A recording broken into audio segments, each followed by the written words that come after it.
how would you characterize the PhilHealth system as a mode of insurance health coverage? Is it what you call social health coverage or something? For example, in London, they have the national health system, fully funded by government, right? And no contribution from the taxpayer, right? Why is it that in the Philippines, we have a health system that is partly funded by government and at the same time, funded by private contributors? Is that an ideal system? Ang dalawang models po worldwide is that on one hand, nandun na yung National Health Service, yung parang sa Inglaterra. Kasama na rin Malaysia, ang pinakamalapit sa atin. Okay. On the other hand, ang pinaka-extreme naman ay nasa US, which means lahat ng tao nagbabayad ng HMO. premium. Kung wala kang binabayad, wala kang insurance. Yeah, exactly. Hybrid po yung Pilipinas. Hybrid. We started off with our Medicare, ba 1970s. Yeah. Ang kino-cover lang niya yung wage and salaried sector. So, ang membership niya at that time, Limited. yung nasa wage and salaried sector lamang. Kaya almost identical yung kino-cover ng Medicare to SSS and GSIS Yes. put together. Yeah. Although may aspiration to cover those who are outside the wage and salaried sector. Okay. Pagdating ng 1990s, nagkaroon ng aspiration at tulak na i-cover na nga ang buong Lahat ng bansa. mamamayan.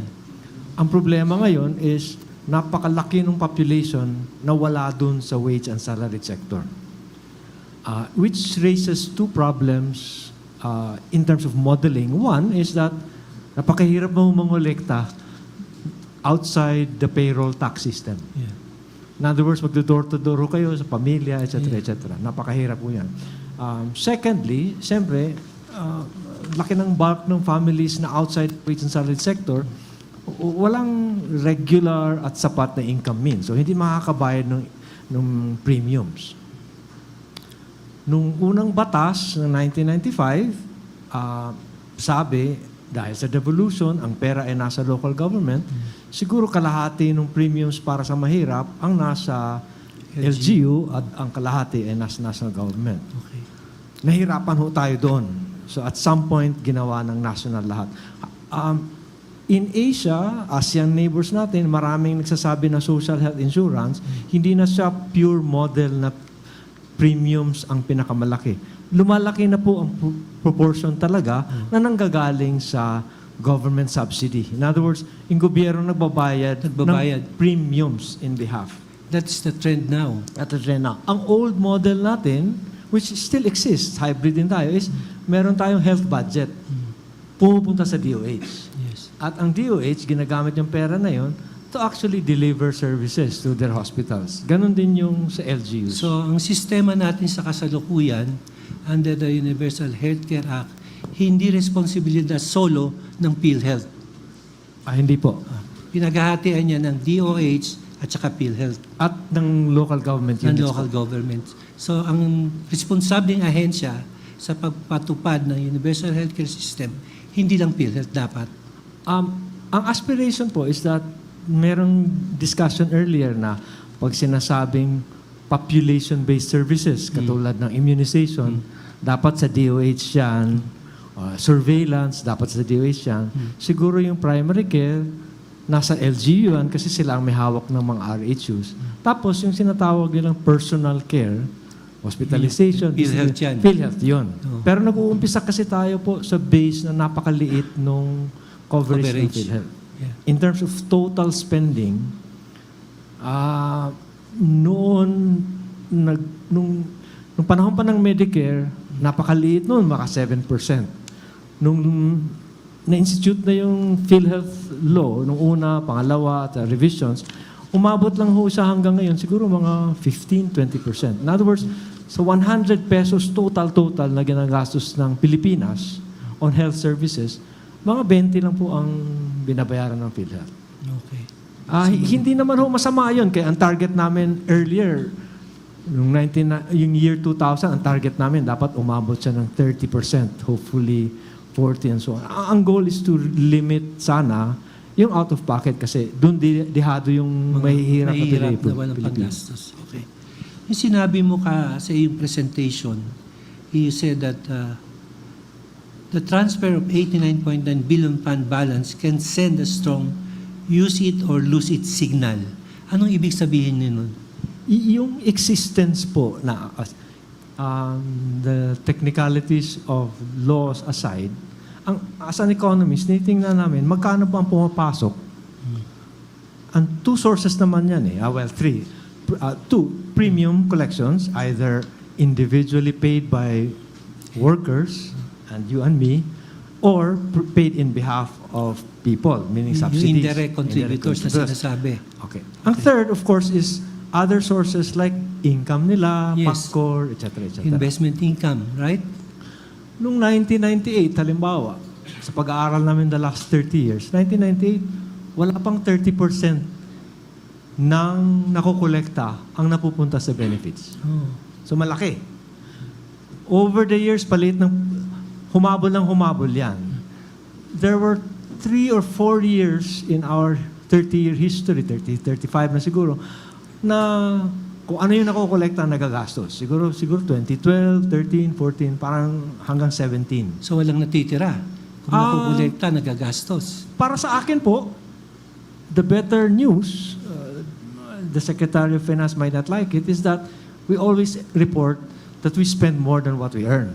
Because ang goal naman is to pay for medical services Correct. Okay.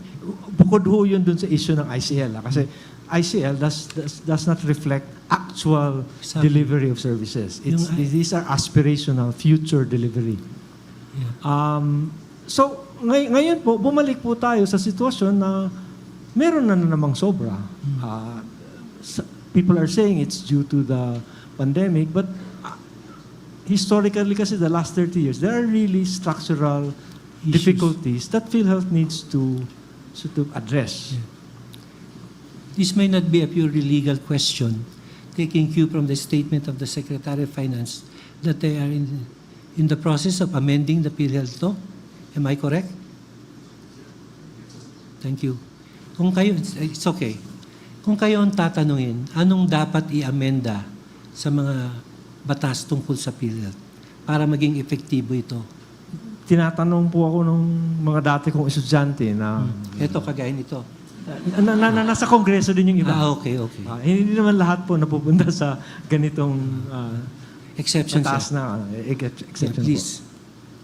Ang isang pinag-uusapan is matatandaan kasi ang training po namin, ang bias ng ekonomista is people behave in response to how you are paid. So incentives po ang tinitingnan namin. Nalulungkot po kami na over the years, yung palang budget ng PhilHealth, operating expenditures, na sinasabi nating 7.5% ceiling, nakatag po yun sa income and revenues. Ang gusto ko po, if we were to maximize benefits, dapat nakatag sa benefit spending. Yes. In other words, the more you help people, Yeah. the more the budget of the corporation is. Unfortunate po yun na parang nandun nakatag sa income side rather than expenditure side. Okay. But ang balita ko po is yung proposal nila is to actually change that altogether. So yun yung example po ng mga adjustments na kailangan. Yeah. Now, you are saying that at the moment, PhilHealth is focused on income side. No, yun ang kanilang parang nagiging prioridad. In fact, the very law says that PhilHealth can invest yung residual income or retain something earnings, something like that. Mr. Secretary, you don't have to stay very long. I just ask one question. Is it the idea that at one point in time, PhilHealth becomes a self-sustaining agency?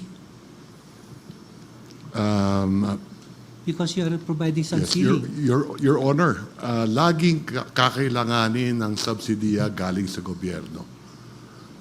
Yan ang nakikita ko. Sa buong mundo, lagi naman kailangan ng subsidiya galing sa gobyerno. For health services, no? I'm sorry? For all health services. Yes, especially for our health insurance system. Okay.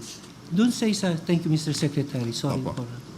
Doon sa pag-uusap ni Justice ko at saka ni yung isang taga PhilHealth, merong pinag-uusapan na yung may deficiency, baka kaya hindi makarespond ang PhilHealth yung tinatawag nilang, anong tawag doon? Shortage of something, what was the term used? Absorptive capacity. Tanong ko, Mr. Sulon, ano ba ibig sabihin ng absorptive capacity? Interesting po yung sitwasyon ng PhilHealth kasi dalawang bagay yung ginalaw ng Universal Healthcare Act. Ginalaw niya yung goals at sinabing, eto dapat ang mas mataas, taasan natin, damihan. Ginalaw din niya yung revenue side. In other words, yung sources ng financing. So, sinabi din from an economist, both ends ng ledger, pinagalawa niya. Sinabi niya, dapat gastusin niyo, dapat paglalaan ng pera.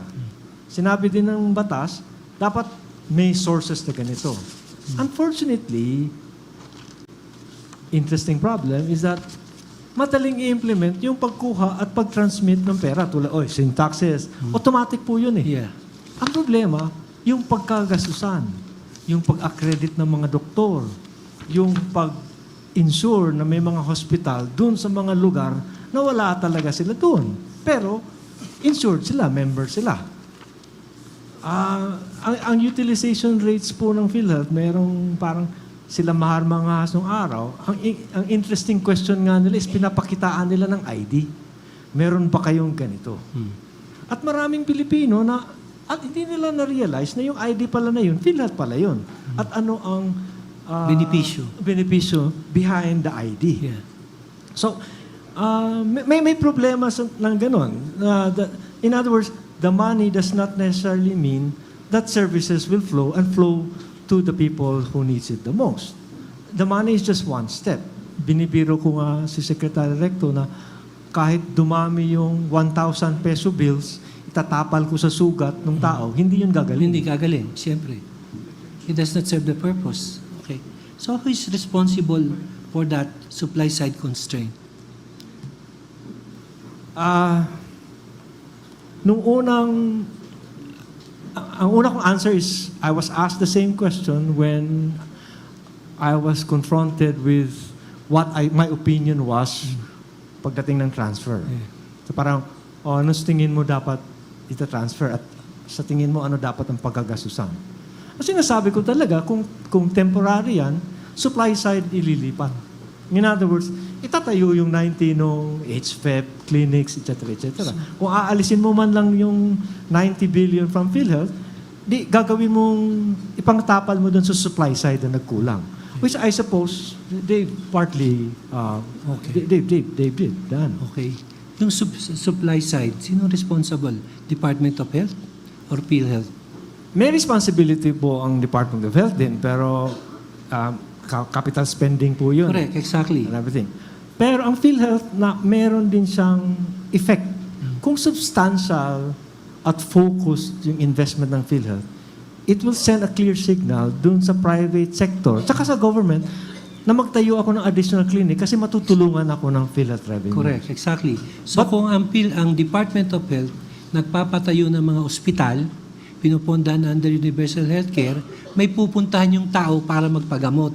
Kasi minsan ang sitwasyon ay merong coverage ng PhilHealth, hindi niya ma-avail kasi walang pasilidad ang gobyerno o private sector sa isang lugar. Tama po ba?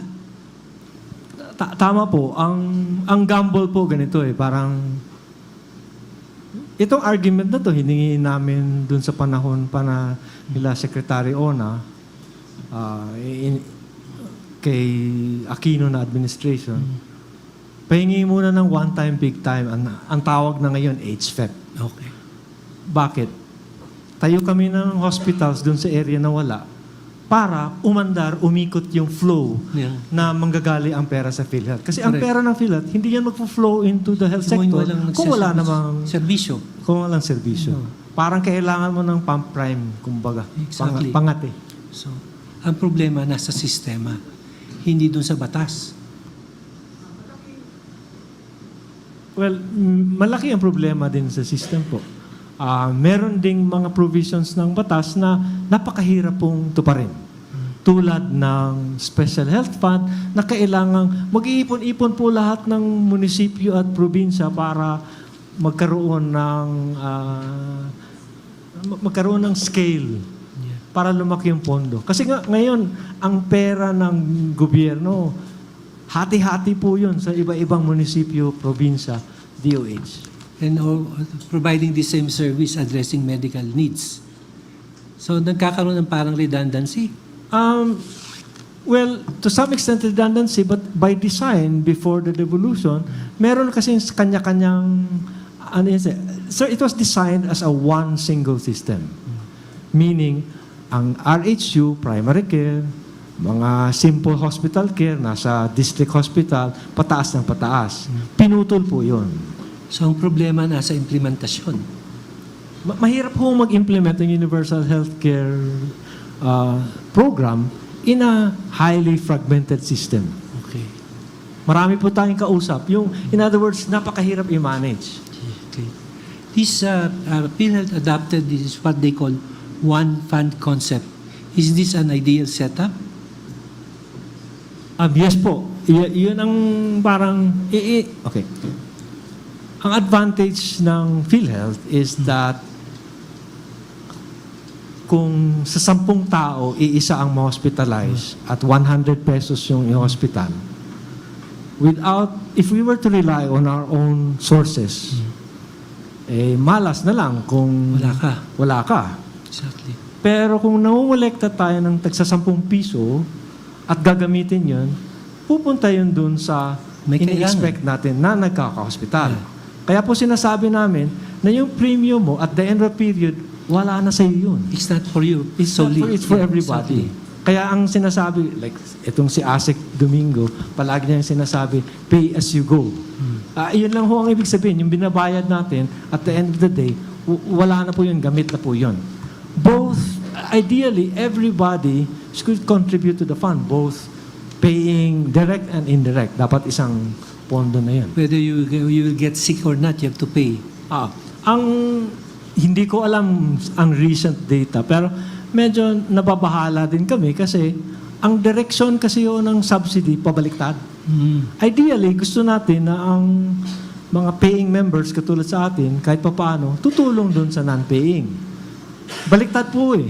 Yung non-paying ang Kasi po, indirect contributors. marami po sa indirect contributors, wala namang mapupuntahan. Exactly. So yung pera nila, nagagamit dun sa mga paying members direct na contributors. nandun naman sa area na may hospital care. And that's precisely the reason why they were taken from the indirect contributors that was remitted to the treasury. Okay, because at the end, it's subsidizing the direct contributors. Is that the case? Hindi ko po alam yung intention ng DOF at ng PhilHealth Board ng desisyon na yun. I just have one question. Thank you very much, Dr. Solon.